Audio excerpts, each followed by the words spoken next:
පිටුවෙන් පිටුව පෙරලගෙන යද්දී අද කවි කාටුන් වැඩි හරියක් කෙහෙලිය නමින් වෙන් වෙනවා.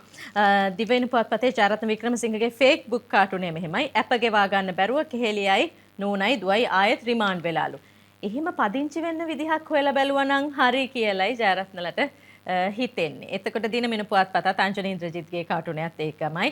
බන්ධනාගාරයට යන මේ කෙහෙලිය රඹුක්වැල්ල හිටපු ඇමතිවරයා වගේ කෙනෙක් කියනවා අපිට ඇනෙක්සියක් ගන්න බැරිද? පවුලේ හැමෝම එන්නට නියමිත නිසා දැන් අප ලබාගෙන ඊයේ දවසේ නම් එළියට ගියා. ලංකාදීප සුවාරිස් දාස හපුවලානගේ කාටුනේට අනුව කෙහෙලියට මැණික් පතලක් තිබිලා තියෙනවා. මං අහලා තියෙන්නේ ලොන්ඩරියක් තිබුණා කියලා සුවාරිස් කියනවා. එතකොට දැන් කවුද බය වෙලා ඉන්නේ? කෙහෙලිය නිවසේ ඉන්න දරුවෝ මුණුපුරෝ ඔක්කොමත් බය වෙලා ඉන්න අතරේ බල්ලෝ පූසොත් බය වෙලා. ඒගොල්ලෝ කතා වෙනවා අසංකිදුනිල්ගේ පොලිටිකල් කාටුනේට අනුව ඊළඟට කල්දේරම් බත් කන්න වෙන්නේ අපිටද කිටියෝ කියලා ඒ ගෙදර ඉන්න බල්ලෝ පූසොත් බය වෙලා කල්පනා කරනවා කියලායි ලංකාදීප පුවත්පතේ කියන්නේ. අද ෆ්‍රයිඩේ බුලට් එක අද පුවත්පතේ ප්‍රියන්ත කොඩිප්පිලිගේ කවිය. හොරකම් කරද්දී සිටියකි නමුත් තුටින් යට ගැහුවත් කලක් ඒවා මුකරි කටින් එළියට ඇදෙද්දී සුලමුල හතර වටින් යන්නේ හිරගෙදර දැන් පවුල් පිටින් කියලයි කොඩි අපිට කියන්නේ. දිවයින ඕකයි තත්ත්වය අනුරාධගේ කවි සටහන. කෙහෙලිය තාත්තයි නෝනයි දුවයි පුතයි අල්ලස් කොමිසමට බඩගා දෙබස් ගොතයි. තව නෑයන්ට නඩු වැටෙනවා ජුවල් හතයි දැන් මුළු පවුල උසාවි ළඟ ගෙවල් පතයි කියලයි අනුරාධ කියන්නේ. ඒ අතරේ උදේ විමලසිරි වෙනත් කතාවක් කියනවා.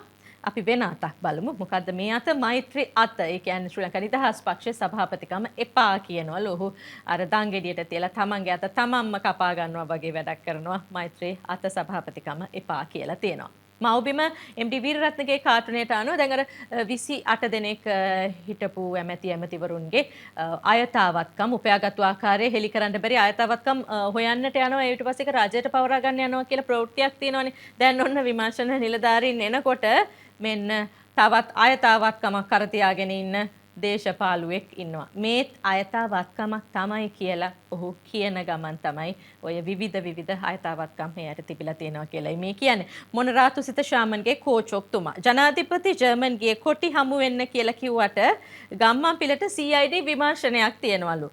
තෑසිරි වගේ එයත් සොරි කියයිද? තෑසිරි මන්ත්‍රීතුමා නම් ඉතින් සොරි කියලා බේරුණා.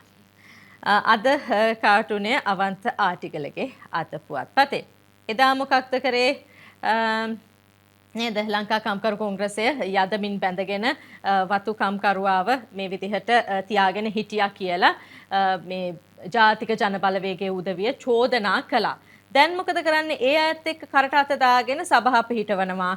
දෙගොල්ලොම අත දාගෙන කරට අත දාගෙන එහෙම නැත්නම් දෙගොල්ලොම එකට එකතු වෙලා කම්කරුවාට යදමින් බඳින්න හදනවා කියලායි අවන්ත ආටිකල නම් චෝදනා කරන්නේ. ලංකාදීප පංකජ රවින්දගේ සරදා. කොමසාරිස්වරිය කවදා හරි නීතිය හමුවට ගේනවා කියලා මුජිබර් කියනවා.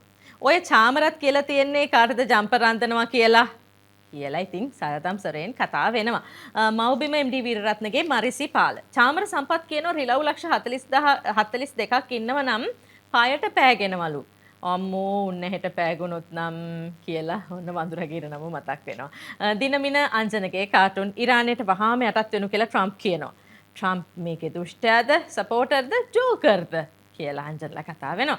අද ජනරාණිගේ කාටුනට අනුව කේරළ සුපිරිනලු මොහන්ලාල් අපේ පාර්ලිමේන්තු ගැලරියට ගිහිල්ලලු. ඊළඟ චිත්‍රපටියට සහාය නළු නිලියෝ හොයනවද දන්නේ නැහැ. නේද? ගැලරියට විහිළු සපයන උදවිය එහෙම හොයනවද දන්නේ නැහැ කියලා එතනට ගිහිල්ලා බලන්න. දිවයින චමෝත් පද්මශ්‍රීගේ ශ්‍රී සමයන් කොළඹ අලුත් නගරාධිපතිනිය වැඩබහර ගන්න උත්සවයේදී කීප දෙනෙකුගේම පොකට් වලට ගහලා කියන්නේ ආරංචිය නම් තියෙන්නේ කීප දෙනෙකුගේ පොකට් පිරෙව්වා කියලයි.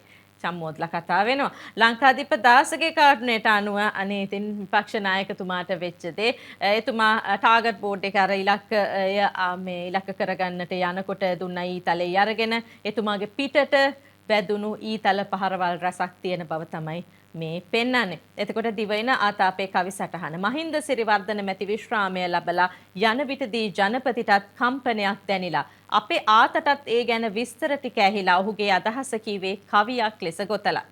රාජ්‍ය නිල දරුවෙකු ලෙස තියන ඉවසීම රටම වැටිලා තිබුණු වෙලේ අරගෙන වගකීම මූල්‍ය විනයට දීලා ප්‍රමුඛත්වය බොම එතුමා කළ වැඩපිළිවෙල අගයමු හැමදාම කියලයි ආතත් කියන්නේ.